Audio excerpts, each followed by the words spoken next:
Irmãos, a paz do Senhor Jesus é uma bênção, né? Mais uma vez, nós poder iniciar a nossa aula de forma virtual. Eu quero agradecer a Deus pela vida de cada um dos irmãos que estão acompanhando através da internet as nossas aulas. Fico feliz em saber que nós temos vários dos irmãos que estão graciosamente atendendo à nossa solicitação. Muito obrigado por estar nos atendendo e eu fico feliz e oro a Deus para que os irmãos continuem nos atendendo dentro daquelas solicitações que estamos pedindo aqui via aula.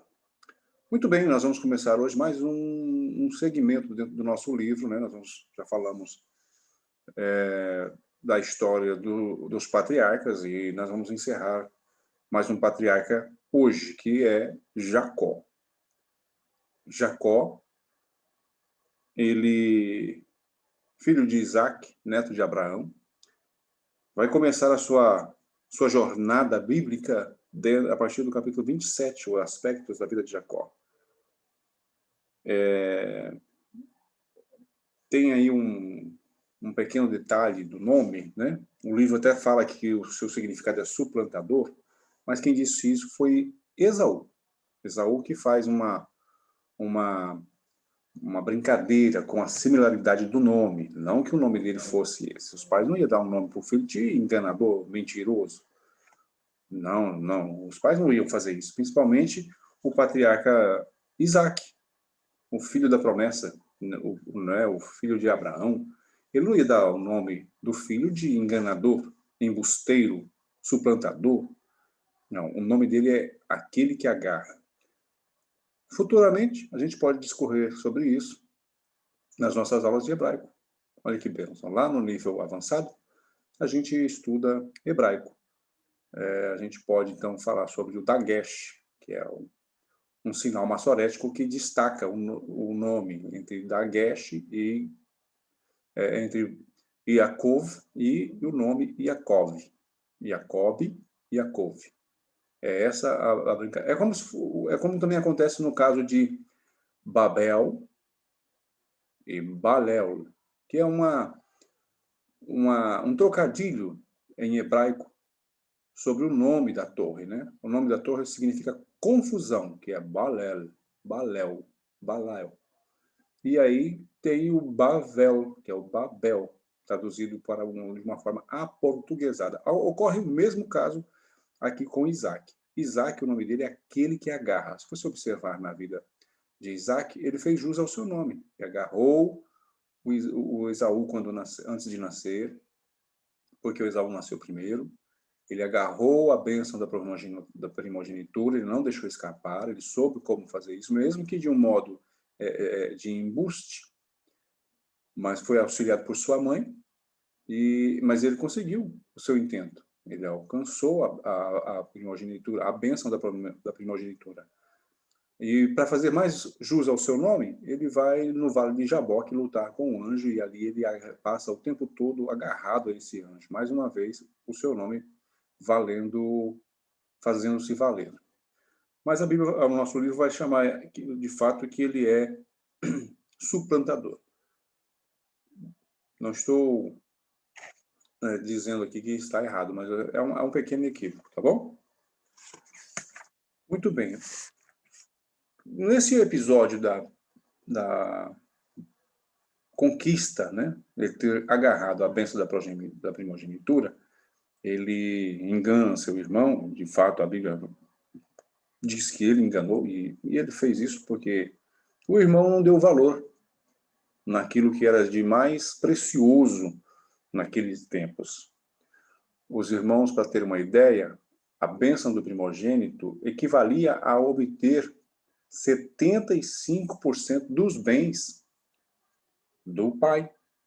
Ora, Abraão, como eu já disse, era um sheik. Isaac também era um sheik, um chefe tribal. Tinha muita posse, muito gado. Um exemplo disso, de sheik também, é o caso de Jó. Olha quanto a riqueza ele não tinha. A riqueza de um homem não era por ter ouro, dinheiro, não havia nessa época ouro ou dinheiro.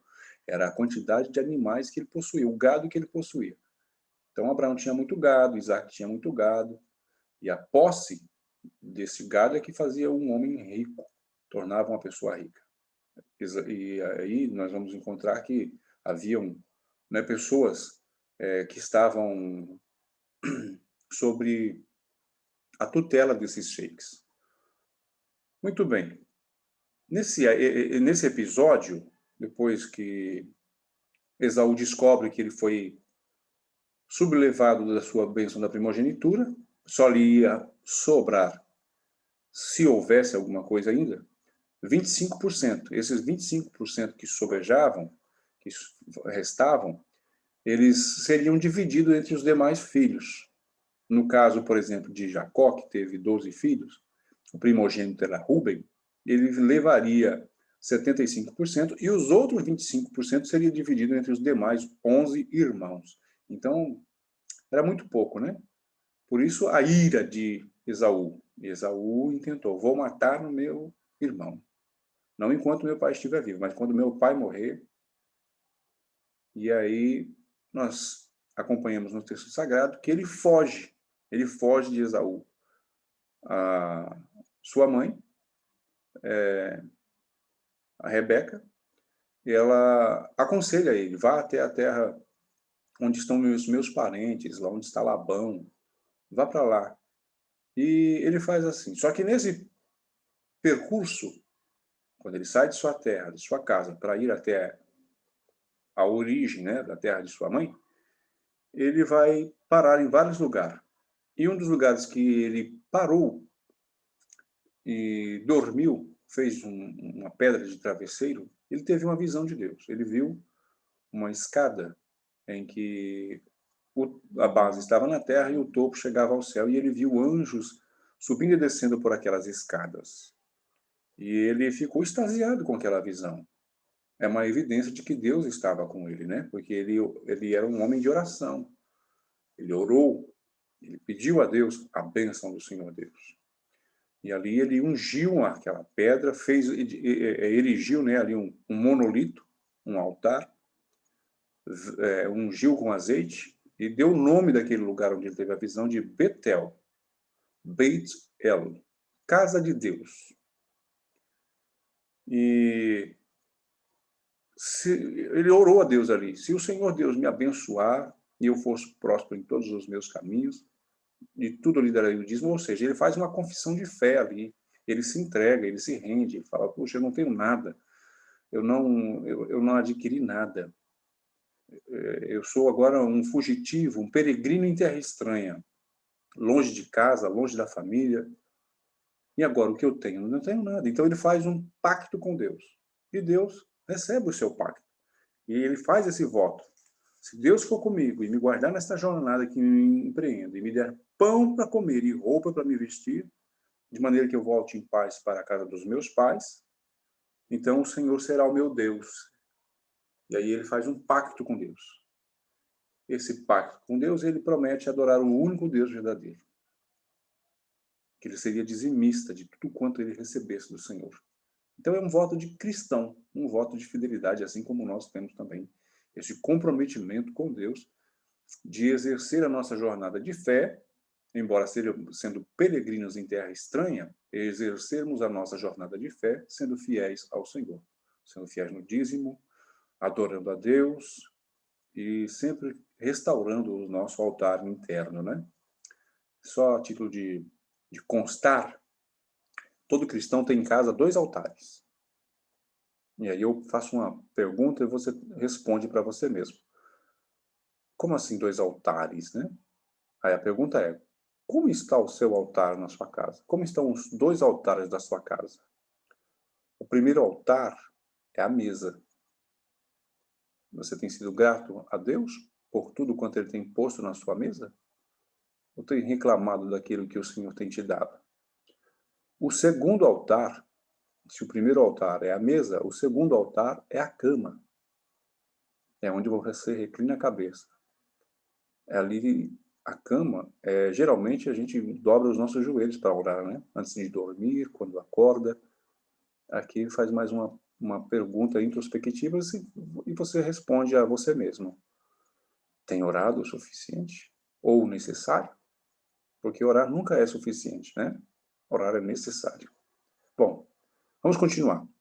Jacó vai para Harã, a terra de Labão, a terra de sua mãe. E lá ele vai encontrar-se com o seu futuro patrão e também tio, o Labão. Labão, ele vai dar emprego, né, ao jovem Jacó e se enamora de Raquel, ele se apaixona por Raquel. Raquel era muito formosa à vista e ele se apaixonou por Raquel. Ele vai contrair matrimônio, mas havia um dote a ser pago, um dote de casamento. É comum naquela região do Oriente, até hoje, o noivo pagar um dote para o pai da noiva. O pai diz, olha, eu criei ela até aqui, eu tive custos, eu tive que gastar para criar esta menina. Então, se você vai casar, você precisa me pagar o valor que eu gastei com ela. Esse é o dote. Sabiamente, né, eu tenho conhecimento de um dos nossos missionários aqui do campo próximo, que no campo de missão a igreja precisou pagar o dote dele. Ele era nosso missionário local. Bom, a igreja tinha estava com a obra missionária lá em Moçambique e sairia menos dispendioso, né? Ficaria mais viável adotar um missionário local do que enviar um daqui do Brasil para lá. Ficaria muito mais caro, daria todo mais um trabalho. E o moço que foi adotado pela igreja como missionário, ele era solteiro e um homem de Deus, trabalhador na obra, ganhador de almas, um homem chamado por Deus para o ministério, mas era solteiro. E quando ele foi se casar, o pai da noiva pediu o dote. E ele não tinha o dinheiro. Ele pediu para a igreja. E a igreja deu o dote do casamento para o pai da moça, para ele poder casar-se. E hoje ele é obreiro ainda, faz missões lá em Moçambique. E é uma bênção para o reino de Deus. E não foi uma quantia um tanto quanto barata, né? Se não me falha, à época foram $500. Pensa que é fácil? Multiplica aí pelo valor do dólar, você vai saber o quanto que é. Bom, Arão cobra o dote de Jacó e Labão usa de engano. Ele dá em casamento, ele embriaga o abençoado do Jacó e ele dá em casamento a filha mais velha, Lia ou Leia, que é o aportuguesamento, né? Da palavra bezerra. Lia em hebraico quer dizer bezerra. E quando ele acorda sóbrio no outro dia, depois de ter tomado, né, ter se embriagado, ele percebe o erro. E agora? Não é do nosso costume dar a moça mais velha, a moça mais nova primeiro, e sim a mais velha. Então, se você quiser casar-se também com a Raquel, que era a pessoa a que ele amava, você vai ter que trabalhar mais 7 anos. Enfim, ele trabalhou 14 anos de grátis. Trabalhou 14 anos no 0800, justamente para casar-se com Raquel. É muito amor, né? Que coisa linda isso. Não menosprezando Leia, porque com Leia ele teve vários filhos também, né? E, se me falha a memória, foram 4 filhos que ele teve com Leia. E depois disto feito, depois desse período de 14 anos, ele vai ser abençoado por Deus. Ele faz um pacto com Labão, ele faz um acordo com Labão, e ele vai ser abençoado por Deus nesse pacto. O certo é que ele é abençoado, o gado que ele possuía começou a se multiplicar. Ele havia combinado com Labão, seu sogro, que os malhados ele separaria e seriam dele, e aqueles que não fossem malhados seria de Labão. Ele faz lá um primeiro experimento genético, né? Descascando parte das varas que eram colocadas lá onde as ovelhas iam beber água. E o certo é que começou a nascer mais ovelhas malhadas. É a bênção de Deus na vida do crente, na vida do homem sincero, na vida do homem fiel a Deus.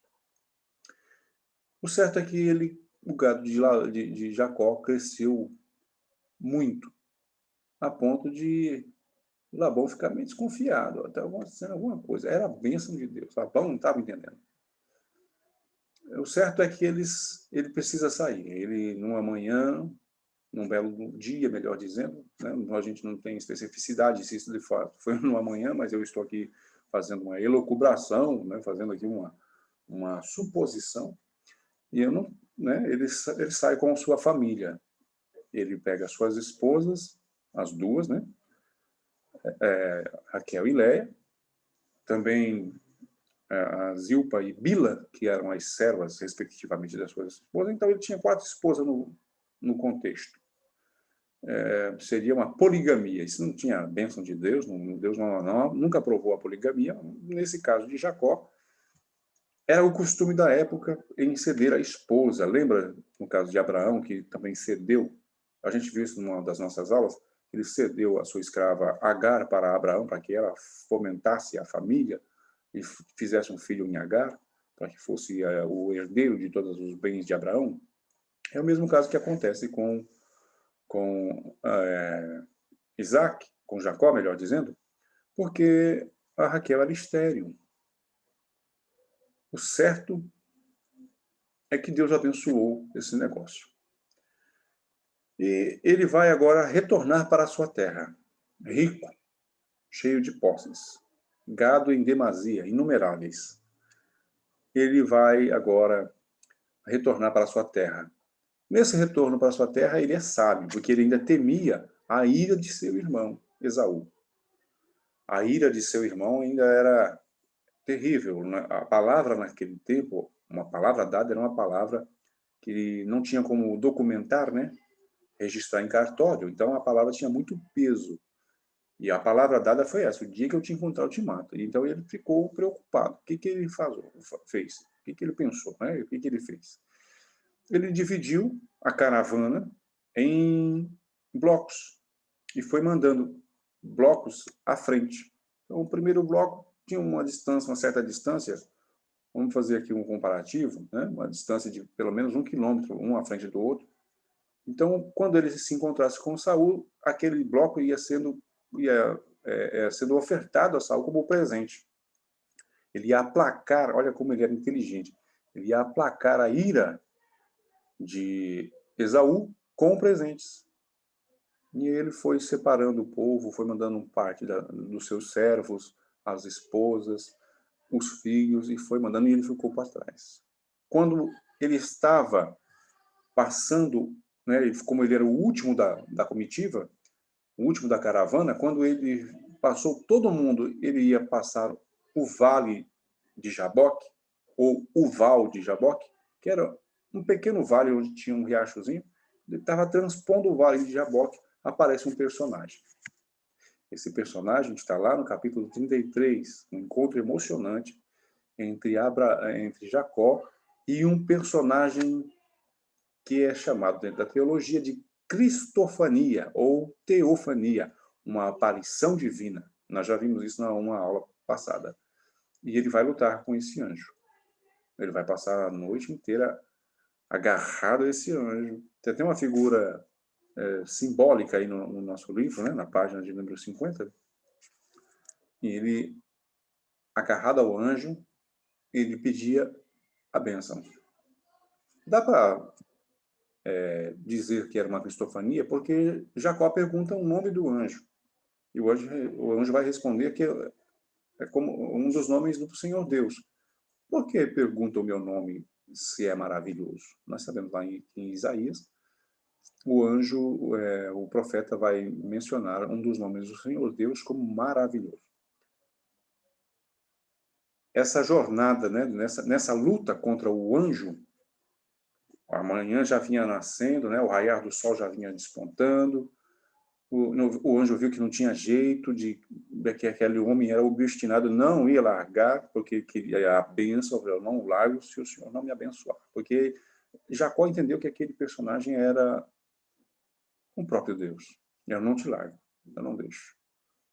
Diferentemente de muitos cristãos hoje em dia, que se a bênção não chega logo, larga, né? Abandonam Deus.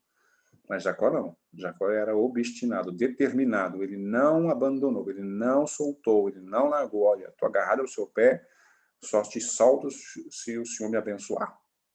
O anjo tocou na juntura da coxa, e aí ele soltou e teve o nome mudado. Olha, a partir de hoje seu nome já não será mais Jacó, mas se chamarás Israel, porque você lutou com Deus e prevaleceu. Israel, aquele que luta com Deus. E ele retorna. O encontro de Jacó e Esaú é emocionante. É fantástico. Quando eles se encontram, ambos estão agora abençoados por Deus, porque a bênção de Deus também foi para Esaú.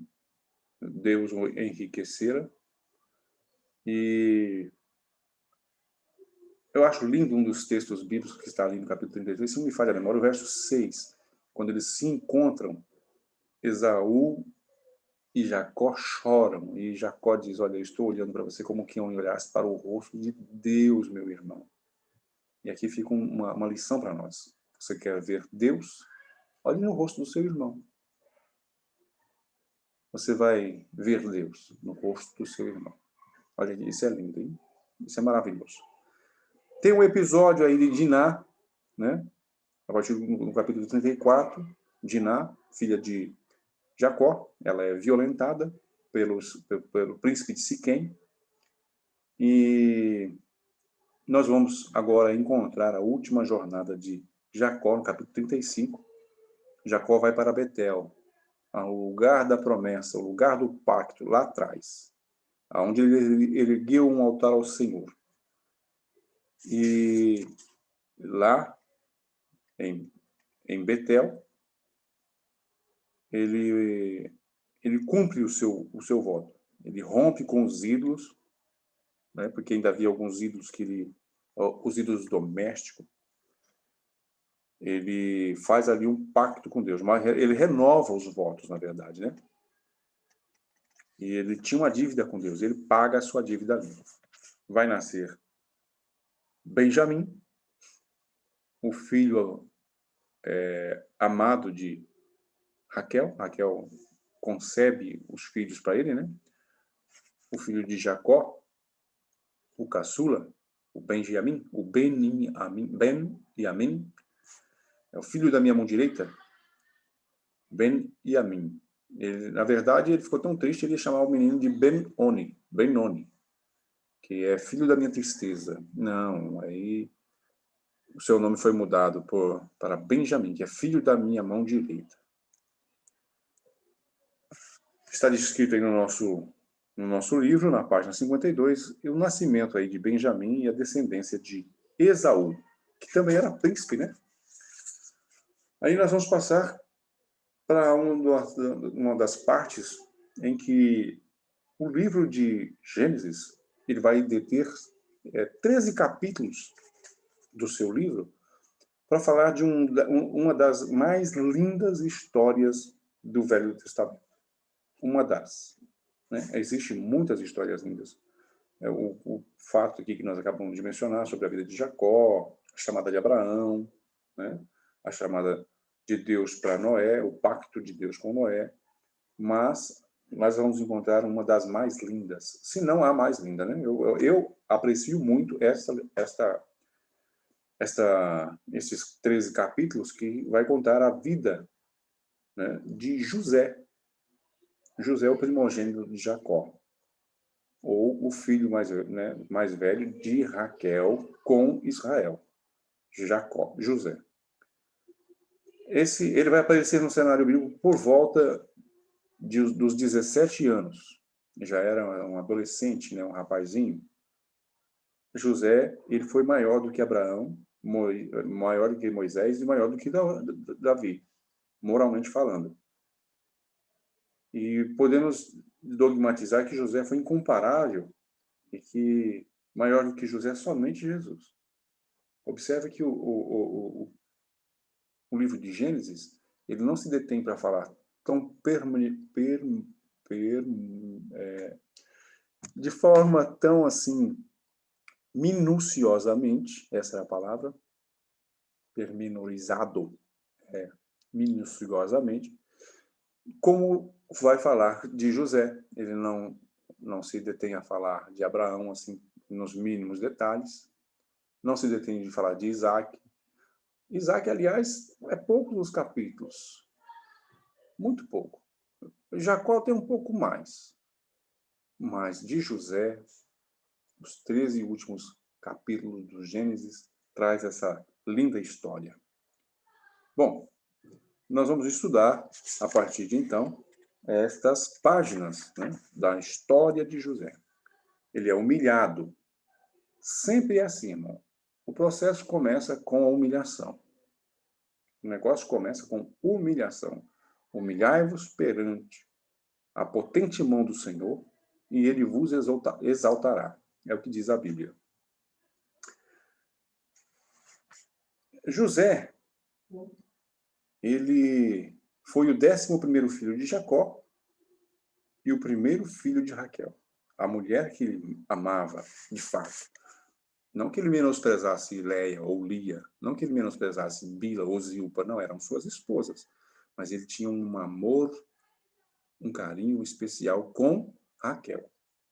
E o primogênito de Jacó com Raquel é José. E ele é presenteado com uma túnica de várias cores. Existem muitas especulações porque a túnica de várias cores. Uma das mais aceitáveis dessas especulações dentro do campo da teologia é de que José sabia contar. José sabia contar. Ele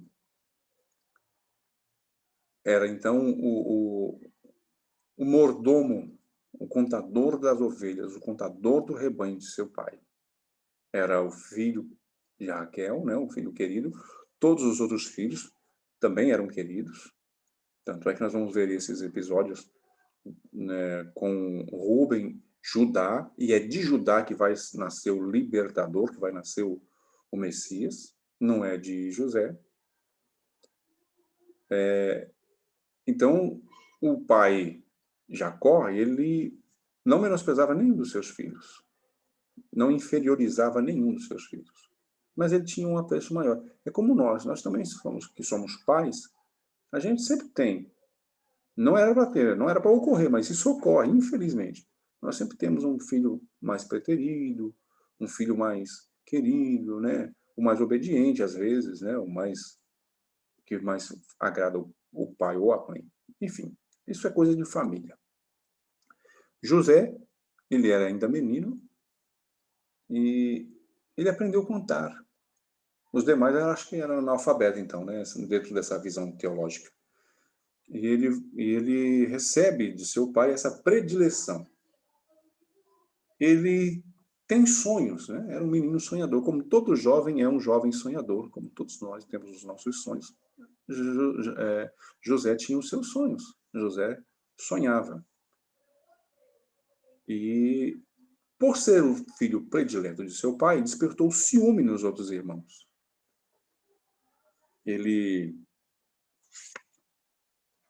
num certo dia, ele vai, a pedido do seu pai, contar, né? Ver como estava o trabalho dos seus irmãos. E os irmãos intentam matá-lo.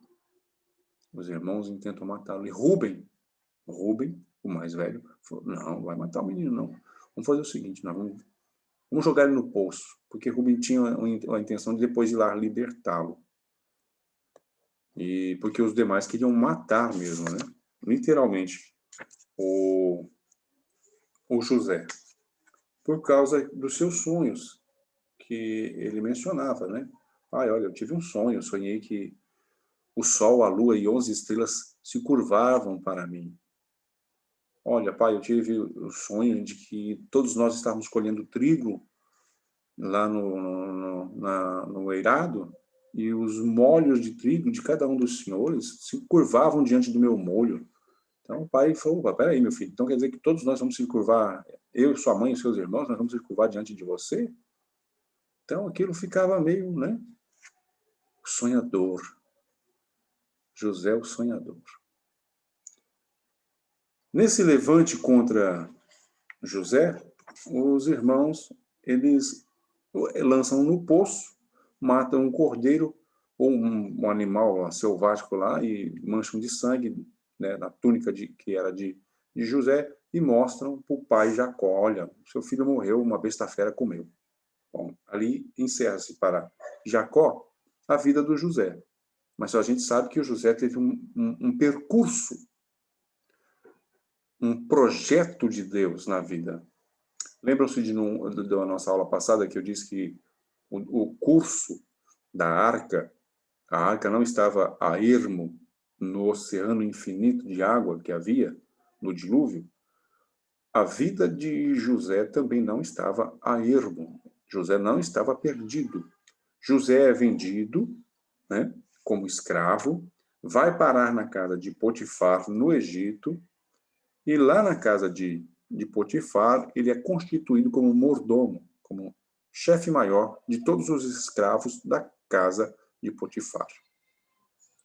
Há o episódio em que a mulher de Potifar se enamora de José, mas José era crente, se desvencilha dela, ela acusa José de traição, ele é preso e é levado para o cárcere, onde ele vai ficar 2 anos. 2 anos ele vai ficar preso lá. Ele vai interpretar os sonhos do copeiro mor e do padeiro mor acertadamente, porque José tinha um mistério com o sonho, né? Além de sonhar, ele interpretava sonho. É o mistério dos sonhos na vida de José. E passado, ele ficou 14 anos na prisão, preso lá, injustamente. E os 2 últimos anos foi por ocasião, né, de ter revelado o sonho do padeiro mor e o sonho do copeiro mor. Porque naquela época tinha isso. Haviam escravos específicos que tinham que provar a comida e a bebida do rei antes do rei, para que ele não fosse envenenado. Então, esse copeiro mor e esse mordomo mor eram os provadores oficiais da comida e do vinho do rei, do faraó. Muito bem. Passaram-se 2 anos desde a revelação desses sonhos, aí Faraó vai ter um sonho. Ele vai ter um sonho. Vacas gordas, vacas magras, as magras que comiam as gordas, espigas de milho gordas, 7, né? O número 7, o número da perfeição de Cristo. E o certo é que Faraó sonhou e ficou perturbado. E ninguém podia dar a revelação dos sonhos a Faraó. Nenhum dos sábios do Egito, nenhum dos magos do Egito puderam dar ao faraó o sossego em virtude deste sonho. Aí o camarada que tinha escapado da morte, ele lembrou-se de José na cadeia. E José é elevado agora. Ele sai do cárcere, ele sai da prisão e vai para o palácio. Deus, quando quer exaltar alguém, ele faz isso. Tira da prisão e leva para o palácio. A elevação de José é o texto 2 aí da página 59. Ele interpreta os sonhos de Faraó e diz que, olha, virá 7 anos de fartura e logo após 7 anos de seca extrema. E José, ele vai se tornar o grão-vizir, o primeiro-ministro da potente nação da época, que era a mais potente das nações da época, o Egito. Ele traça alguns objetivos, e esses objetivos são seguidos à risca. Enquanto houve fartura, juntou alimento. Depois que começou o período de seca, o Egito estava farto. Isso tornou riquíssimo. José enriqueceu a Faraó, comprando terras, vendendo alimentos, né, vendendo trigo. E é nesse período que vai sair lá da terra de Canaã e vindo para o Egito a família de José, né? A família de Jacó, os que ficaram lá na terra. Eles vão buscar alimento no Egito, porque ficaram sabendo que havia alimento no Egito, e eles passam a comprar o alimento lá no Egito. Então sai de Canaã e vai para o Egito. E começa essa peregrinação. A família começa então a ser migrada. Vai em partes, acabou o trigo, acabou o alimento, volta a comprar de novo. Nesse inteirinho, José conhece quem são os camaradas, né? Os seus irmãos. E ele arquiteta um plano para trazer toda a sua família para o Egito, porque havia uma miséria, havia seca na região de Canaã, e ele precisava agora socorrer os seus irmãos. Não havia nenhum resquício de ressentimento. Ele agora estava numa condição de abençoar, e ele entendeu que era Deus que tinha levado ele àquela posição. Olha como o homem de Deus, ele é sábio, ele é prudente, ele nunca se engana. Ele sabe que quem o elevou àquela posição foi Deus. Então ele é grato, ele não é um tirano, ele não é um usurpador. Ele tinha o poder de mandar matar agora seus irmãos. Não, esses camaradas que quiseram me matar, me enganaram. Eu fiquei preso, passei momentos difíceis, passei dificuldades. Vou matar todos. Não, ele não guardou sentimentos. Ele sabia qual era o propósito de Deus em sua vida. O certo é que José, ele traz os seus irmãos. Ele se identifica com os seus irmãos. Olha, foi por Deus que eu vim aqui. Foi Deus que me trouxe aqui para salvar a vida de vocês. E José, ele se reconhece, né? Ele se apresenta sua família a Faraó. Ele dá o melhor da terra para os seus irmãos, para a sua família, 70 almas, 70 pessoas que saíram lá da terra de Canaã, onde estavam tendo uma seca terrível, e foram para o Egito, uma terra abençoada. E recebeu o melhor do Egito, a terra de Goshen, ou a terra de Gozen, como preferir. A terra de Gozen era uma terra onde havia muitos campos fartos, muitos campos verdes. E era uma terra onde se cultivava a carne que servia para a mesa do egípcio. Todo egípcio, ele tinha aversão, ele tinha asco, ele tinha nojo de pelo.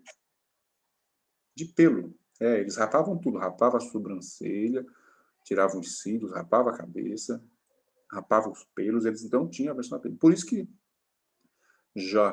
José vai orientar, olha, eu vou te dar a melhor da terra porque os egípcios não gostam de pelo, então eles não gostam de lidar com ovelhas. Vocês são agora cuidadores de ovelha. Que fazia a lã, que fabricava, né, as vestes para os egípcios. Eles usavam perucas, tá? Toda vez que você vê uma ilustração e vê alguém com o cabelinho assim cortadinho, ou o cabelo em coque, que era comum lá no Egito, mas era peruca. O que é interessante observar nesse negócio é que uma das pragas do Senhor lá no Egito era piolho, por causa da aversão que eles tinham ao cabelo, aos pelos, né? E aí, agora, olha que praga terrível.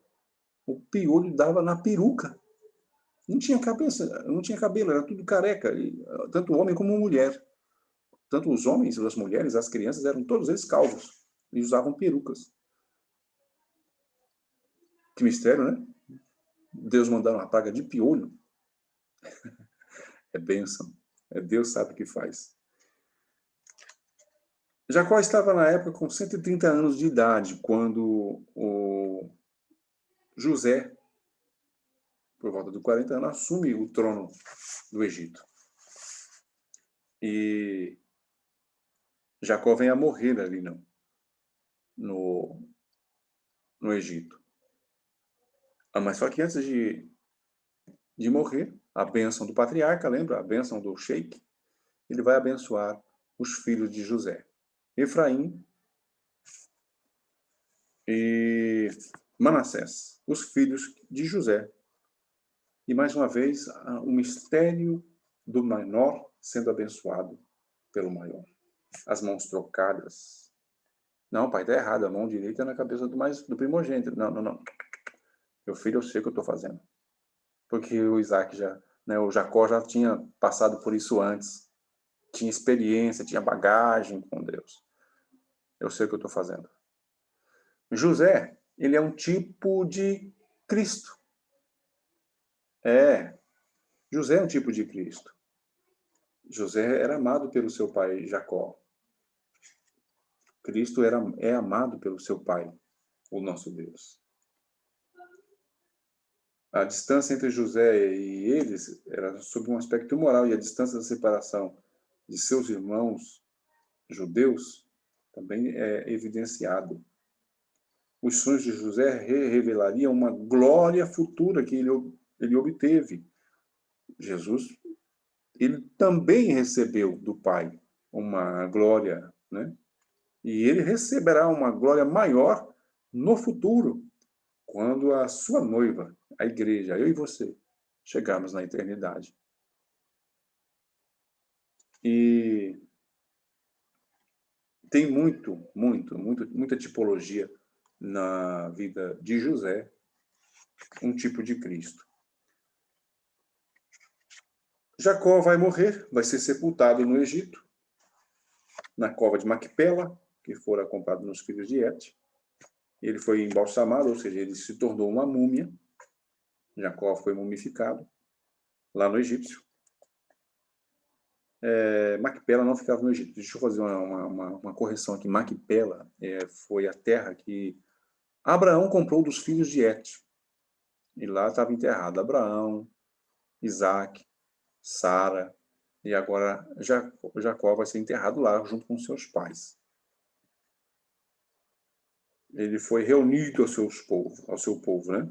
José, ele vai permanecer até o fim da sua existência no Egito. Ele preferiu ficar no Egito. Também foi mumificado. O Egito chorou a morte de José por mais de 30 dias. Por 30 dias. A história bíblica revela que houve luto grandioso por causa da morte de José. Ele também foi preparado, teve toda uma preparação, um ritual, né, funerário. E como era comum o grão-vizir, né, as autoridades egípcias serem enterradas em pirâmides. Onde está a pirâmide de José? Tá aí uma pergunta que eu vou deixar vocês procurarem. Mas a arqueologia já achou a pirâmide de José? Ora, se havia a pirâmide do faraó, o grão-vizir também precisaria de uma. Ou será que o grão-vizir foi enterrado junto com o faraó? Porque quando o faraó morria, todos os seus servos eram enterrados juntos com ele. E o faraó estava morto, mas os seus servos eram emparedados vivos. E agora o grão-vizir de faraó é morto. Ele é embalsamado. E onde ele vai ser sepultado? Bom, nós vamos deixar isso para uma próxima aula. Eu acredito que não. Depois, será que eu vou lembrar disso? Melhor não, né? Acho que talvez eu não vá lembrar disso. Então, para encerrar aqui, José, ele foi de fato enterrado num cortejo funerário, fúnebre, ao modo egípcio. Certamente ele foi enterrado numa pirâmide. Mas os seus ossos, contudo, não ficaram no Egito. Nós vamos ver na próxima lição que os ossos de José não ficaram no Egito. Quando o povo sai liberto do Egito, eles levam os ossos de José. Mas e a pirâmide de José? Será que a pirâmide de Gizé, que existe lá no Vale dos Reis, é a pirâmide de José? Não. Existe uma evidência arqueológica que é atribuído a José, um documentário que tem, até teve durante muito tempo na Netflix, que chama-se Evidências Cabais, ou documentais, né? Provas documentais da existência do Êxodo. Mas só que está um nome em inglês, né? Isso está em inglês. E foi encontrado num sítio arqueológico no Egito, onde havia uma pirâmide, não tão suntuosa, tão grandiosa como a pirâmide dos faraós, mas uma base piramidal, uma pequena pirâmide, onde foi encontrada uma estátua de um faraó com túnica colorida. E é atribuída essa pirâmide vazia, porque não havia nada dentro da pirâmide, é atribuída a José, que ali possivelmente fora sepultado os restos mortais de José. Não havia nada dentro, porque José foi levado, né, os seus ossos foram levados quando o povo saiu liberto do Egito. Mas isso tudo é a arqueologia. A Bíblia não menciona nada disso. Eu já disse uma vez, torno a repetir. Só posso falar o que a Bíblia fala. Deixa eu ver se eu consigo pronunciar aqui em inglês o nome do documentário. Evidence Partners Exodus. Se não me falha a memória, é isso mesmo. E aí os irmãos, se quiserem, podem procurar, que eu acredito que ainda exista na internet alguma coisa disso, né? Evidências documentais do Êxodo. E a cidade é Avares. O sítio arqueológico fica em Avares, no Egito. Lá estava também outras pirâmides menores do que a de José, onde possivelmente, no número de 12, estavam enterrados seus irmãos. Mas tudo isso é especulação, irmãos. Nós não podemos garantir nada, nem asseverar nada. Só podemos falar o que a Bíblia fala. Quando a Bíblia fala, eu tenho certeza porque a Bíblia é documento histórico, é registro histórico, está documentado, está provado. O que passa disso é especulação. Está bem? Mas é só a título de curiosidade também. Muito bem. Nós vamos voltar com o livro do Êxodo, a nossa próxima aula. Nossa próxima aula, nós vamos falar do livro da lei. E eu vou continuar insistindo com os irmãos para que os irmãos se apresentem. Se apresentem. Eu vejo lá no grupo que aparece muito telefone, né? Aparece só os telefones dos irmãos.